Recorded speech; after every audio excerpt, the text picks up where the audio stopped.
Hello students, আমি Nitish sir জ্ঞানজ্যোতি coaching সেন্টারের পক্ষ থেকে তোমাদের প্রত্যেককে জানাই আরও একবার স্বাগত।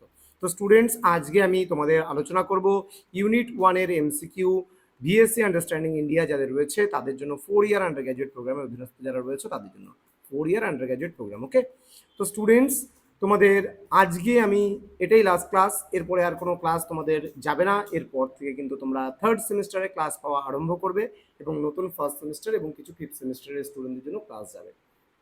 তো যেইভাবে ইউটিউব চ্যানেলের মাধ্যমে আমাদের সমস্ত কিছু কভার আপ করানো হতো, আমরা চেষ্টা করব প্রত্যেকটা সাবজেক্টের ধরে ধরে তোমাদেরকে কভার আপ করানোর। যে সমস্ত ছাত্রছাত্রীরা আমাদের ইউটিউব চ্যানেলের উপর ভরসা করে বসে থাকো তাদের ভরসার যোগ্য আমরা আশা করছি, এবং আমরা কিন্তু সেই দাবিটা রাখছি যে না, তোমাদের জন্য আমরা কাজ করে দেবো।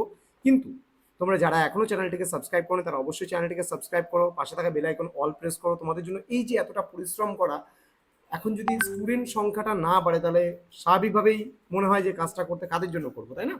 সুতরাং তোমরা প্রত্যেকের কাছে আজকের এই ক্লাসগুলো শেয়ার করো, প্রত্যেকের কাছে পৌঁছে দাও আমাদের ক্লাসগুলো, যেন প্রত্যেকটা ছেলেমেয়ের কাছে আমাদের ক্লাসগুলো পৌঁছাতে পারে এবং তারা যেন আমাদের কাছ থেকে নোটসগুলো নিয়ে তারা ভালো করে পড়াশোনা করতে পারে। তো স্টুডেন্টস, চলো শুরু করছি আজকের ক্লাসটা। ভারতে বসবাস করে পৃথিবীর মোট জনসংখ্যার কত শতাংশ? 16%। ওকে, নেক্সট, প্রতি বর্গ কিমিতে এশিয়া মহাদেশের জনঘনত্ব কত? 108 জন।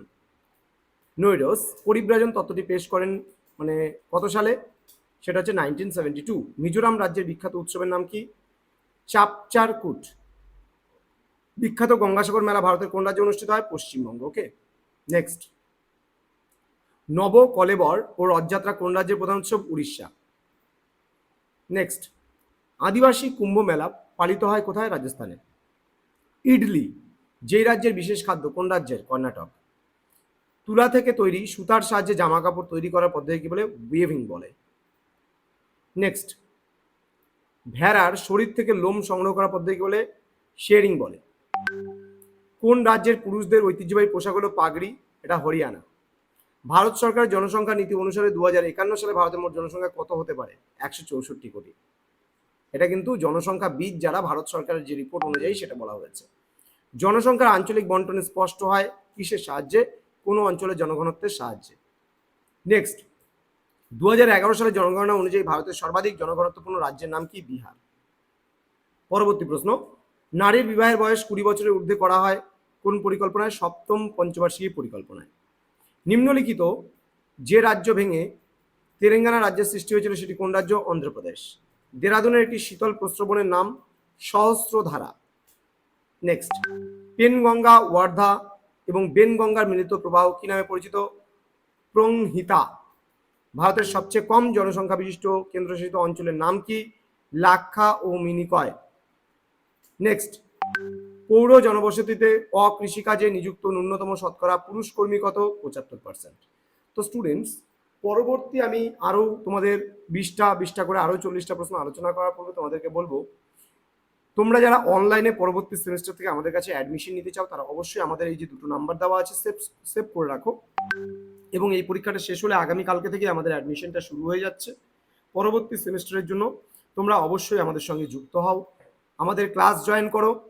তোমাদেরকে বলবো যে আমাদের সেন্টারে অ্যাডমিশন নিলে তোমরা কি কি পাচ্ছ?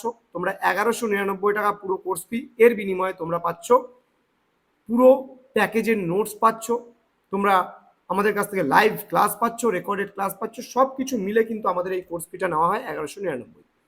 তো স্টুডেন্টস, আগে ছিল 999, এখন করা হয়েছে 1199। কেন? অনেকের মনে প্রশ্ন রাখতে পারে। আগে অনার্সের অর্থাৎ মেজরের পেপার ছিল একটা, এখন মেজরের পেপার হয়েছে 3টা, অর্থাৎ 3 গুণ খাটনি কিন্তু বেড়ে গেছে। তোমাদের পেপার কিন্তু 6টাই থাকছে, কিন্তু অনার্সের পেপার কিন্তু বেড়ে 3টা হয়ে যাচ্ছে। তো স্টুডেন্টস, আমাদের অফিসিয়াল ওয়েবসাইট তোমরা ভিজিট করতে পারো www.gyanjyoti.info। আমাদের ইউটিউব চ্যানেল এবং ওয়েবসাইট রয়েছে নীলস নিমা নামেও, ভিজিট করতে পারো। চলো শুরু করছি পরবর্তী 20টা প্রশ্ন। ভারতের ক্ষুদ্রতম কেন্দ্রশাসিত অঞ্চলটির নাম কি? লাক্ষাদ্বীপ।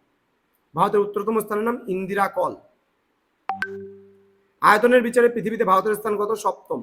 ভাষার ভিত্তিতে গঠিত ভারতের প্রথম রাজ্যের নাম কি? অন্ধ্রপ্রদেশ। ভারতের রাজ্য পুনর্গঠনের মূল ভিত্তি কি? ভাষা। ভারতের প্রতিবেশী দেশগুলির মধ্যে ক্ষুদ্রতম দেশটির নাম কি? মালদ্বীপ। নেক্সট, পৃথিবীর প্রাচীনতম শিল্ড অঞ্চল যেই যুগে সৃষ্টি হয়? আর্কিয়ান যুগে। সিকিমের গিরিপথগুলির নাম নাথুলা ও জিলেপলা। 3 বিঘা করিডোর কোথায় রয়েছে? পশ্চিমবঙ্গে। নেক্সট, জম্মু কাশ্মীরের গিরিপথগুলির নাম বুর্জিল্লা। সিকিম ও তিব্বতের সঙ্গে যোগাযোগ রক্ষাকারী গিরিপথের নাম কি? নাথুলা। নেক্সট, পূর্ব আরাবল্লীর গড় উচ্চতা কত? 250 থেকে 500 মিটারের মধ্যে। কচ্ছের রান অঞ্চল কি দ্বারা গঠিত? শেল দ্বারা গঠিত বা লাইমস্টোন রক্স দ্বারা গঠিত, ফ্র্যাগমেন্টারি। ওকে। আন্দামান নিকোবর দ্বীপপুঞ্জে ছোট ছোট বড় মোট দ্বীপের সংখ্যা কত? 572টি। তেলেঙ্গানা মালভূমির সর্বোচ্চ শৃঙ্গের নাম কি? ডলিগুট্টা। বিন্ধ্য পর্বতের সর্বোচ্চ শৃঙ্গের নাম অমরকণ্টক। নেক্সট, আন্দামান ও নিকোবর দ্বীপপুঞ্জের মধ্যে যে চ্যানেল অবস্থিত সেটির নাম কি? 10 ডিগ্রি চ্যানেল। সিন্ধুর কোন উপনদী ভারতেই সিন্ধুর সঙ্গে মিলিত হয়েছে? শিওক। ভাগীরথী আলোকনন্দার সঙ্গে মিলিত হয়েছে কোথায়? দেবপ্রয়াগে। নেক্সট, ভারত ও পাকিস্তানের সীমানা নির্দেশ করে কোন লাইন? Radcliffe line. পরবর্তী 20টা প্রশ্ন আলোচনা করব। লাস্ট 20টা প্রশ্ন। ভারত এশিয়া মহাদেশের কোন দিকে অবস্থিত? দক্ষিণ দিকে। শিবালিক বলয়ে যে ভাঁজের গঠন দেখা যায় তাকে কি বলে? সরল জুড়া। নেক্সট, কাশ্মীর হিমালয়ের প্রধান ন্যাপটি যে নামে পরিচিত, এটা কাশ্মীর ন্যাপ। কারাকোরাম শিখর ভারতের বরফের গভীরতা কত? 121 থেকে 300 মিটার। বাঘেলখন্ড মালভূমি কোথায় অবস্থিত? মালওয়া মালভূমির উত্তর পূর্বাংশে। কাশ্মীরের একটি উষ্ণ প্রস্রবণের নাম কি? তেরনাগ। যমুনা নদী গঙ্গার সঙ্গে কোথায় মিলিত হয়েছে? প্রয়াগে। ব্রহ্মপুত্র নদ বাংলাদেশে কি নামে পরিচিত? যমুনা নদী নামে পরিচিত। ওকে। নেক্সট, দক্ষিণ ভারতের দীর্ঘতম নদীর নাম গোদাবরী। মরু অঞ্চলের লবণাক্ত হ্রদকে কি বলে? প্লায়া। ক্যানিং শহরটি যে নদীর তীরে অবস্থিত? মাতলা। ভারতের বৃহত্তম উপকূলীয় হ্রদের নাম হচ্ছে চিল্কা লবণাক্ত হ্রদ। জিভিসি গঠিত হয় কবে? 1948। ভারতের সর্বাধিক জনবহুল রাজ্যের নাম কি? উত্তরপ্রদেশ। সারা বিশ্বে বিশ্ব জনসংখ্যা দিবস পালন করা হয় কত তারিখে? 11 জুলাই তারিখে। নেক্সট, ভারতের কোন রাজ্যে জনসংখ্যা বৃদ্ধি হার সর্বনিম্ন? কেরল। ভারতের মধ্যে জনসংখ্যা বৃদ্ধি হার সবচেয়ে বেশি কোথায়? বিহারে। পশ্চিমবঙ্গের কোন জেলা তাঁত শিল্পের জন্য বিখ্যাত? নদিয়া। রেশম শিল্পের জন্য বিখ্যাত রাজ্যটির নাম কি? কর্ণাটক। নেক্সট, তাঁত শিল্পের জন্য বিখ্যাত ভারতের কোহিনূর বলা হয় কাকে? অন্ধ্রপ্রদেশকে। আর একটা কথা তোমাদের বলে দেয় এই ইউনিট থেকে, যদি বলে ভারতের সর্বোচ্চ পর্বতশৃঙ্গের নাম, আগে বলতা K2 বা কিং অফ কারাকোরাম বা গডউইন অস্টিন, এখন কিন্তু K2 বলতে পারবা না। এখন বলতে হবে ভারতের সর্বোচ্চ পর্বতশৃঙ্গের নাম কাঞ্চনজঙ্ঘা। কাঞ্চনজঙ্ঘা। এবার যদি বলে পশ্চিমবঙ্গের সর্বোচ্চ শৃঙ্গের নাম, আগে ছিল কাঞ্চনজঙ্ঘা, এখন কিন্তু এটা চেঞ্জ হয়ে যাবে সান্দাকফু। এটা মাথায় রাখতে হবে এই দুটো প্রশ্ন, ঠিক আছে? আর মাউন্ট এভারেস্টের উচ্চতা 8848 মিটার দিলে কিন্তু হবে না, 8848 মিটার দিতে হবে। এই কটা প্রশ্ন আমি এক্সট্রা বলে দিলাম, মনে রাখবে, আসতে পারে পরীক্ষায়। তো স্টুডেন্টস, এই ছিল তোমাদের লাস্ট আজকের ভিডিও বিএসসি আন্ডারস্ট্যান্ডিং ইন্ডিয়ার উপরে। এই বছরে বা আর বিএসসি আন্ডারস্ট্যান্ডিং ইন্ডিয়ার উপরে কোনো ভিডিও আসবে না। তোমাদের পরীক্ষার জন্য প্রত্যেককে অল দি বেস্ট। আজকেই শেষ ক্লাস সেকেন্ড সেমিস্টারের।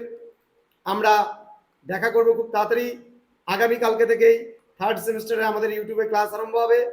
থার্ড সেমিস্টারের ক্লাস, হ্যাঁ ঠিকই শুনছো, থার্ড সেমিস্টারের ক্লাস আগামী কালকে থেকেই আমরা আরম্ভ করছি। কিছু কিছু ক্লাস কালকে থেকেই শুরু হবে এবং কিছু কিছু ক্লাস দেরি হবে একটু। তো কালকে থেকেই তোমরা ক্লাসগুলো পাবে এবং অ্যাডমিশন তোমরা করে নাও আমাদের নাম্বারে ফোন করে। আগামী কালকে থেকে তোমাদের উজ্জ্বল ভবিষ্যৎ গড়ে তুলবো আমরা, এটাই আমাদের প্রতিশ্রুতি। তোমরা জানো আমরা প্রতিটা সাবজেক্টের ক্ষেত্রে 100% কমন তোমাদেরকে দিয়েছি এবং তোমরা ইউটিউবে কমেন্ট করেছো, আমাদের পার্সোনাল কমেন্ট করেছো, সেই কমেন্টও আমরা স্ক্রিনশট করে তোমাদেরকে একটা ভিডিও করে আশা করি দেখাবো। স্টুডেন্টসদের বেস্ট কমেন্টগুলোকে নিয়ে একটা ভিডিও করব, কে কি বলেছে, কোথা থেকে। কারণ আমাদের হোয়াটসঅ্যাপের মাধ্যমে, আমাদের ইউটিউব চ্যানেলের মাধ্যমে ভালো যারা খুব ভালোভাবে আমাদের সাপোর্ট করেছে এবং সাপোর্টিভ কিছু কমেন্টস নিয়ে আমরা আলোচনা করব। তোমরা কালকের পরীক্ষা দিয়ে আসার পরে আমাদেরকে কমেন্ট করবে কেমন হলো পরীক্ষাগুলো, অবশ্যই জানাবে। আমাদের হোয়াটসঅ্যাপ নাম্বার রয়েছে 7076398606 নাম্বারে তোমরা কমেন্ট করতে পারো।